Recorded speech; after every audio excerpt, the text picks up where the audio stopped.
The story begins with a man and a woman who are caught in the middle of a devastating famine and are forced to leave their homeland, the house and fields they love, their friends and beloved community, because they're afraid that their two young sons will starve to death. And so it is that Naomi and Elimelech uproot themselves from all that they know and journey to the foreign land of Moab. And soon after they arrive, Elimelech grows gravely ill, and he dies. And the weariness and the weight of it sits in Naomi's chest. And she doesn't know how she can go on, but she has these two boys, and so she must. And they settle into the land, and the boys grow.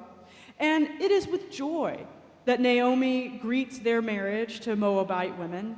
She thinks they'll stay in Moab for absolute ever. Where else would they go? Why would they leave? But the joy is fleeting, because before either of her daughters-in-laws can bear a child, the sons die. And Naomi is just sure that the hole in her heart will never heal again. How do the holes in our hearts, the wounds, ever heal? One could argue we've been in the midst of our own almost 2-year, feels longer than that, kind of famine. And it's added an extra dimension of stress, a low-level hum in the background of our lives, as we wear masks and we change our routines and we wonder about our family members and we worry about our kids or our elderly parents. And it's taking a toll. The statistics are clear on the mental health and depression rising among children and teens, to say nothing of adults. And I recently heard 2 of our judges across the street talking about the rise in violence in homes. It's difficult. It's a famine of sorts. Which is not to mention that the losses of life still happen, the cancers and the car wrecks. And in all of that, I think we know what it means to be Naomi. She is like us, and we are like her. They flee from the famine. They enter a foreign land. Her husband dies. Her sons die. And Naomi just gives herself over to the weeping. What else is there to do? Who else is she to be? But one day she rises from her couch and she wipes her eyes and she stares at the situation. She's heard that there is now food in Judah. And so she decides she will go back. And she invites her daughters-in-law to go with her. And they begin to head down the road together.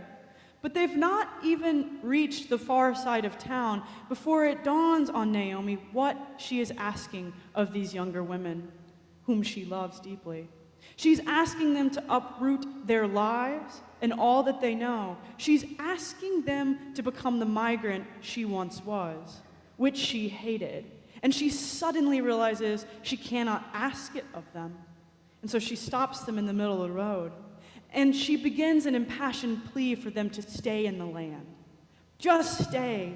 You're young. You can remarry. What am I going to give you in Judah? Will I have? No. Do I know any? No. It's an unknown risk. Stay here. Be here in your land. Leave me to go alone. And you can picture it. 3 women on a road weeping. And Orpah, one of her daughter-in-laws, reaches in to give Naomi an enormous hug.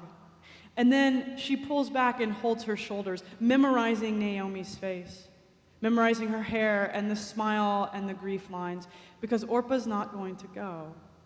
Orpah is going to stay. The grief of losing and burying her beloved has been too much. To ask her to leave and enter a foreign place, to leave her homeland, she's not equipped to do it. Her heart is not ready for the journey. She loves these women, but she cannot go with them. And where are the places we're not ready to go? I don't have a lot of patience for shaming Orpah in this story, because there are just some places we're not ready to go, some journeys we're not ready to take with others or even inside of ourselves. Psychologists have long talked about the impact of our first families, the place into which we are born, how greatly it impacts who we are, how we love or don't love ourselves, what we expect or don't expect from family members or other people, the ways we have of behaving, of hiding or coping with the world. A lot of it comes out of that first homeland.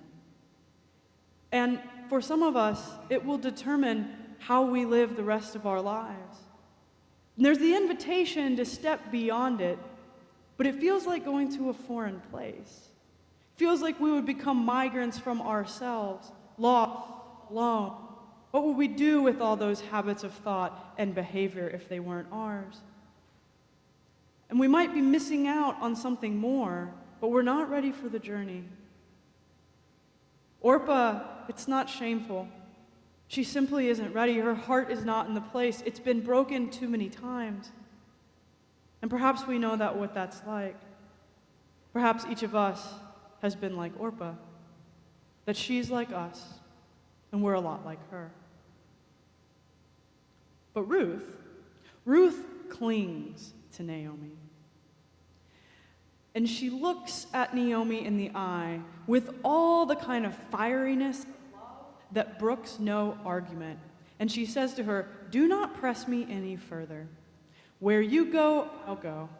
Your God will become my God. And where you die, I will die. Look, Naomi, I'm coming with you. There's nothing at this point you can really do about it, because I will walk this road. It will be safer with us, but the journey, it won't break us. We will do it together. Do not press me to leave you. Where you go, I will go." And what does it mean to choose to journey together? Ruth has the freedom to walk away, but she sees the grievous pain that Naomi is holding huddled inside of her like a weight. And Ruth refuses to leave it to her to go it alone.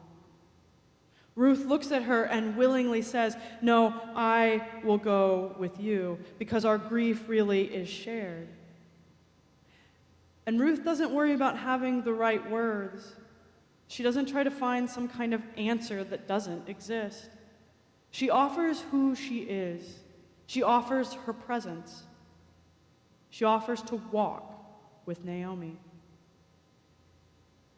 When we believe in our own independence too much, or we think that isolation is the right way, we miss out on the opportunity of opting for a kind of radical solidarity with others, with those around us who are grieving and hurting. And then we know what it is to be Ruth, that she's like us, and that we are like her.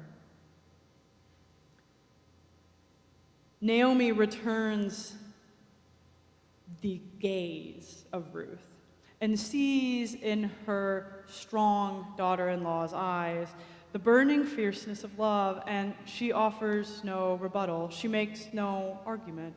It's not in her heart to do it anyway.